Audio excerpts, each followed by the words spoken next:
Assalamualaikum warahmatullahi wabarakatuh. Perkenalkan, kami dari kelompok 5 akan membahas materi tentang analisis aliran kas. Berikut adalah nama-nama anggota dari kelompok 5. Antara lain saya sendiri, Dimas Eka Hendrika Jaya, kemudian Denri Afrizal Maulio, Irdiana Ilma, Deva Ratna, Eni Yulianti, Elda Alifa, dan yang terakhir adalah Marcella Ajeng. Analisis aliran kas.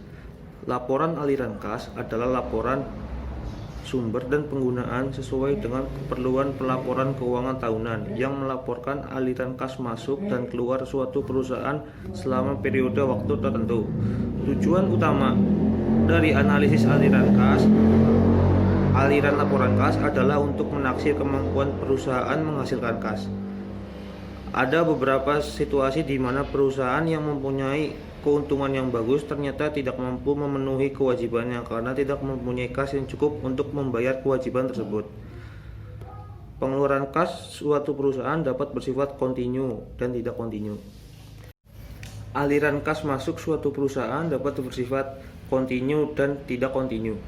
Perubahan kas dapat dibagi menjadi 3 golongan kegiatan, yaitu aliran kas dari kegiatan operasi, dari transaksi-transaksi yang termasuk dalam penentuan laba bersih. 1. Aliran kas masuk, penjualan barang dan jasa secara tunai, pendapatan bunga dari piutang kepada debitur.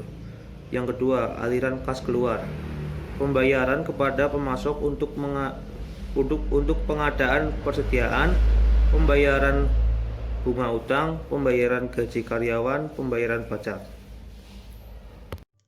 Aliran kas dari kegiatan investasi, dari transaksi pembelian dan penjualan sekuritas utang, sekuritas ekuitas, dan aktiva tetap. 1. Aliran kas masuk, penerimaan kas dari penjualan aktiva tetap, penjualan investasi jangka panjang dalam bentuk obligasi atau sekuritas ekuitas perusahaan lain. 2. Aliran kas keluar, pembayaran pembelian aktiva tetap, pembayaran pembelian investasi jangka panjang dalam bentuk obligasi atau sekuritas ekuitas perusahaan lain. Aliran kas dari kegiatan pembelanjaan, dari transaksi utang dan ekuitas. 1. Aliran kas masuk, penerimaan kas dan dari pengadaan utang, penerimaan kas dari penjualan sekuritas ekuitas yang diterbitkan perusahaan. 2. Aliran kas keluar, pembayaran kembali pokok utang, pembelian kembali sekuritas ekuitas yang diterbitkan perusahaan dari para pemegang saham, pembayaran dividen kas kepada pemegang saham. Faktor yang mempengaruhi besarnya sediaan. Yang pertama, belum ada standar rasio yang umum digunakan dalam menentukan jumlah kas yang sebaiknya harus dipertahankan oleh suatu perusahaan.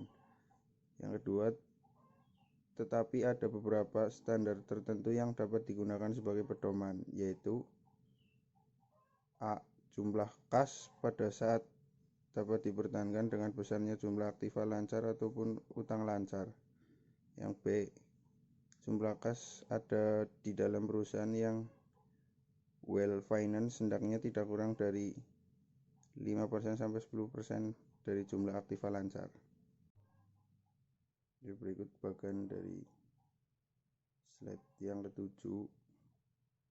Di situ ada barang dalam proses, barang jadi, kas, penjualan kredit, pengumpulan investasi pemilik pembelian, bahan mentah, piutang, upah buruh, biaya admin dan penjualan, utang, pinjaman, penjualan, aktiva tetap.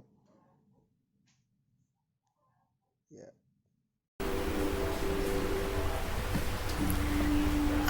Assalamualaikum warahmatullahi wabarakatuh. Saya Irdiana Ilma, NIM 91. Saya akan melanjutkan presentasi dari teman saya. Safety check balance atau persediaan besi kas, jumlah minimal dari kas yang harus dipertahankan oleh perusahaan agar dapat memenuhi kewajiban finansialnya sewaktu-waktu. Faktor yang memenuhi besar kecilnya persediaan besi kas suatu perusahaan. Yang pertama, pertimbangan antara aliran kas masuk dan aliran kas keluar. Penyimpangan terhadap aliran kas yang diperkirakan. Perusahaan yang aliran kasnya sering mengalami penyimpangan yang merugikan dari yang diestimasikan, perlulah perusahaan ini mempertahankan adanya persediaan minimal kas yang agak besar. Yang ketiga, adanya hubungan yang baik antara bank-bank. Kemudian manfaat laporan aliran kas. Yang pertama, mencerminkan kemampuan perusahaan dalam menghasilkan aliran kas masuk bersih dari kegiatan operasi untuk membayar kegiatan pembelanjaan seperti bunga, utang, dan dividen.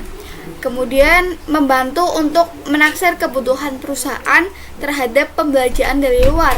Kemudian membantu untuk menjelaskan perbedaan antara laba bersih dan aliran kas masuk bersih dari kegiatan operasi. Kemudian membantu untuk mengidentifikasi pengaruh transaksi pembelanjaan dan transaksi investasi kas maupun non-kas.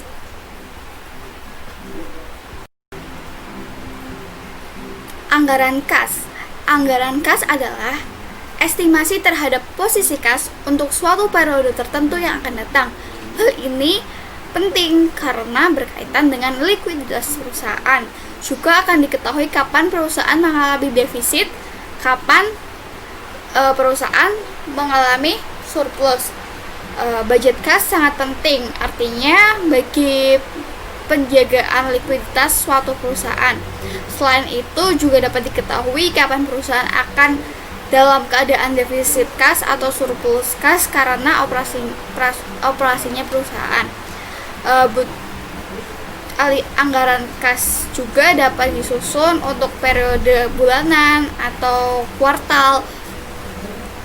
Anggaran kas juga dapat dibedakan dalam dua bagian, yaitu yang pertama adalah estimasi dari penerimaan kas yang berasal dari penjualan tunai, piutang yang terkumpul, penerimaan bunga dividen, hasil penjualan aktiva tetap, dan penerimaan lain. Kemudian yang kedua adalah estimasi dari pengeluaran kas yang digunakan untuk pembelian bahan mentah, pembayaran utang-utang, pembayaran upah buruh, pembayaran bunga, dividen, pajak, dan lain sebagainya.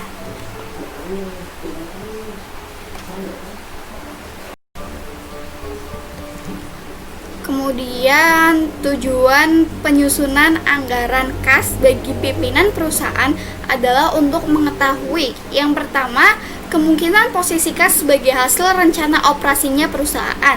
Yang kedua, kemungkinan adanya surplus dan defisit karena rencana operasi perusahaan. Yang ketiga adalah besarnya dana beserta saat atau kapan dana tersebut dibutuhkan untuk menutup defisit kas. Yang keempat, saat kapan kredit dibayar kembali. Kemudian, tahap penyusunan anggaran kas. Yang pertama, menyusun estimasi penerimaan dan pengeluaran menurut rencana operasional perusahaan, atau transaksinya adalah transaksi operasional. Kemudian yang kedua, menyusun perkiraan atau estimasi kebutuhan dana atau kredit dari bank atau sumber-sumber dana lainnya yang diperlukan untuk menutup defisit kas karena rencana operasinya perusahaan. Juga disusun estimasi pembayaran bunga kredit tersebut beserta waktu pembayarannya kembali, atau transaksinya adalah transaksi finansial. Kemudian menyusun kembali estimasi keseluruhan penerimaan dan pengeluaran setelah adanya transaksi finansial dan anggaran kas yang final ini merupakan gabungan dari transaksi operasional dan transaksi finansial yang menggambarkan estimasi penerimaan dan pengeluaran kas secara keseluruhan.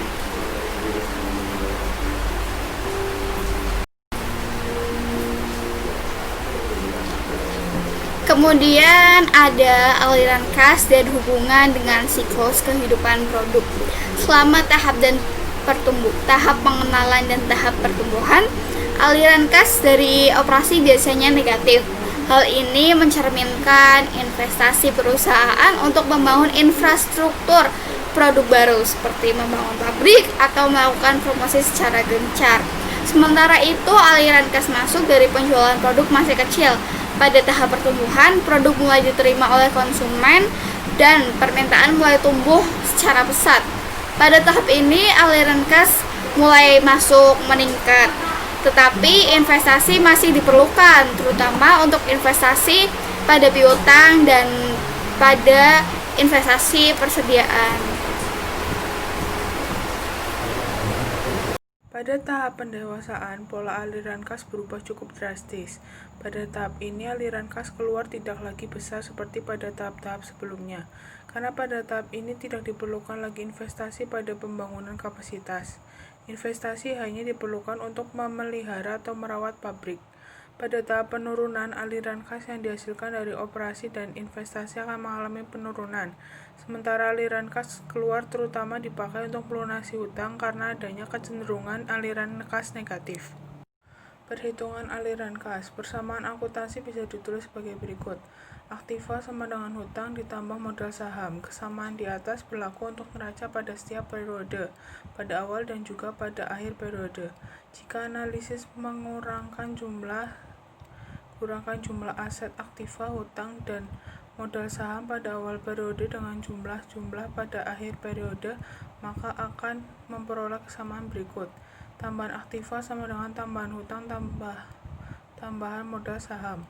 Kemudian tambahan aktiva bisa dipecah lagi menjadi tambahan aktiva kas dan tambahan aktiva non-kas. Tambahan aktiva kas tambah tambahan aktiva non-kas sama dengan tambahan hutang ditambah tambahan modal saham. Persamaan di atas bisa diubah sebagai berikut. Tambahan sama dengan tambahan ditambah tambahan dikurangi tambahan kas, hutang, modal, saham, aktiva, non-kas. Laporan aliran kas melaporkan penyebab-penyebab perubahan kas pada periode yang tertentu dari beberapa persamaan di atas. Kita bisa melihat bahwa perubahan kas sama dengan perubahan komponen lain dalam neraca. Selanjutnya, mengelompokkan perubahan-perubahan dalam neraca. Dalam persamaan di atas, penyebab perubahan-perubahan kas bisa dilihat pada sisi kanan. Dalam laporan kas, penyebab-penyebab tersebut dikelompokkan ke dalam penyebab karena investasi, pendanaan atau financing, dan operasi. Tugas berikutnya adalah mengelompokkan perubahan-perubahan non-kas ke dalam salah satu dari kelompok di atas. Berikut ini adalah perubahan-perubahan dalam neraca.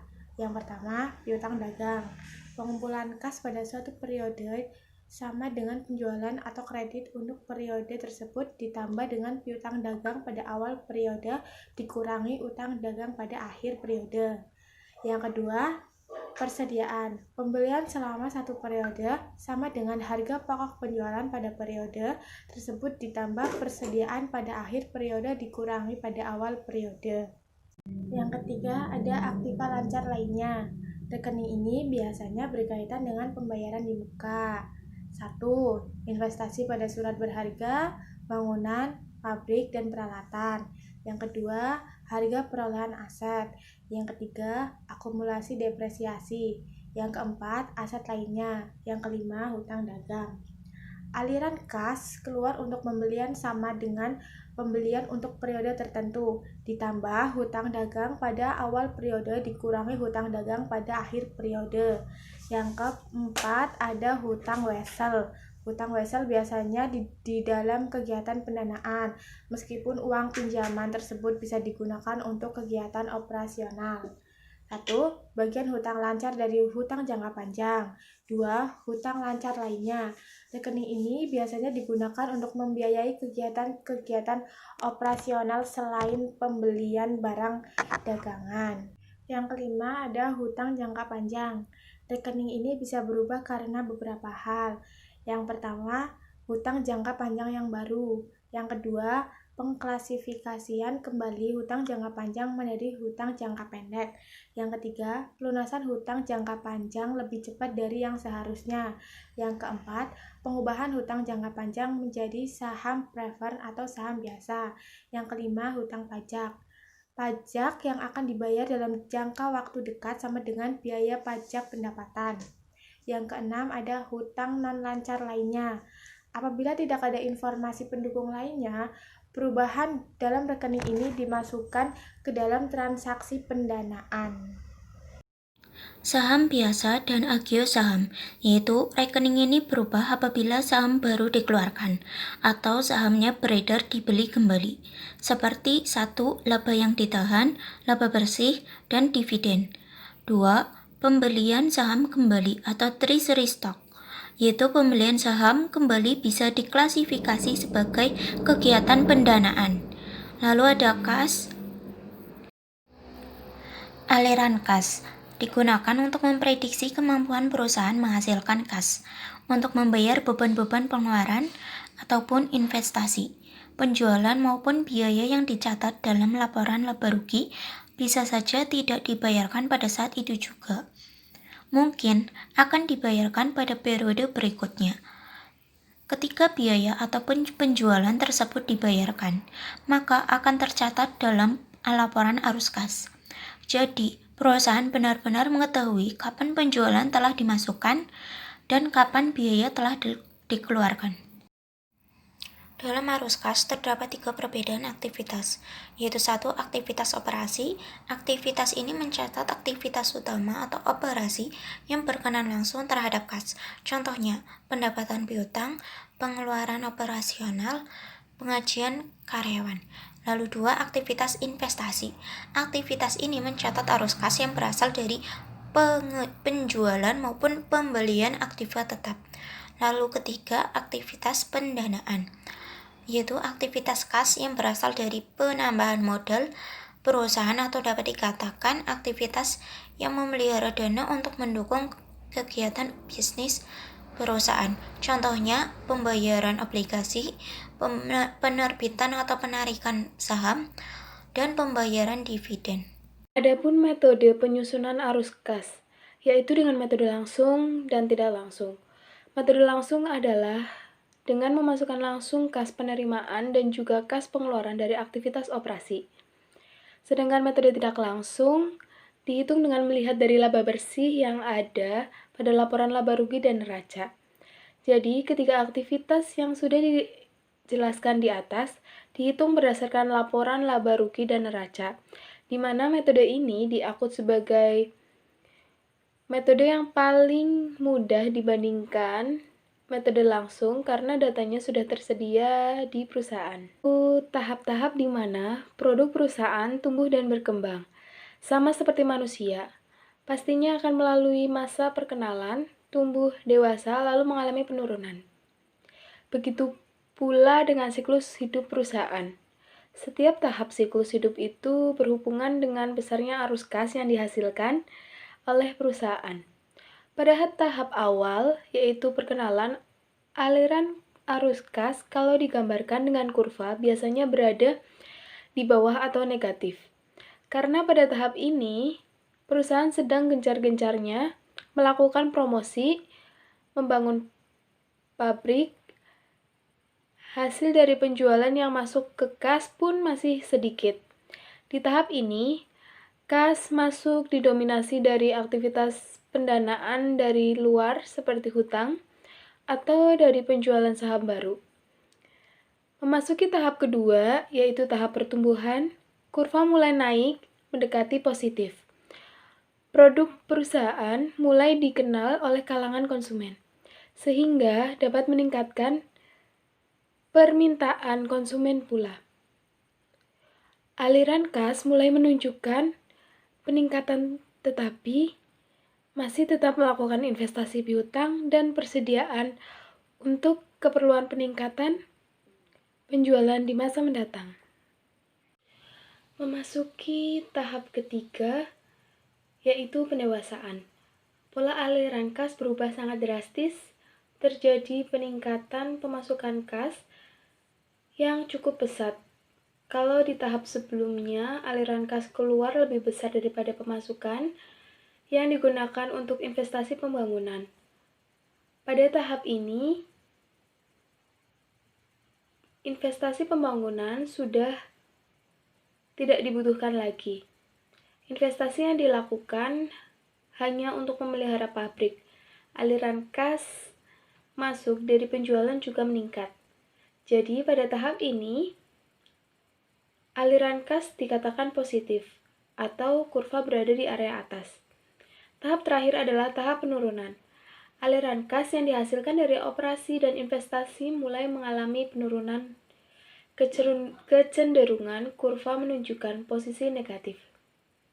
Ya, sekian presentasi dari kelompok kami. Terima kasih. Wassalamualaikum warahmatullahi wabarakatuh.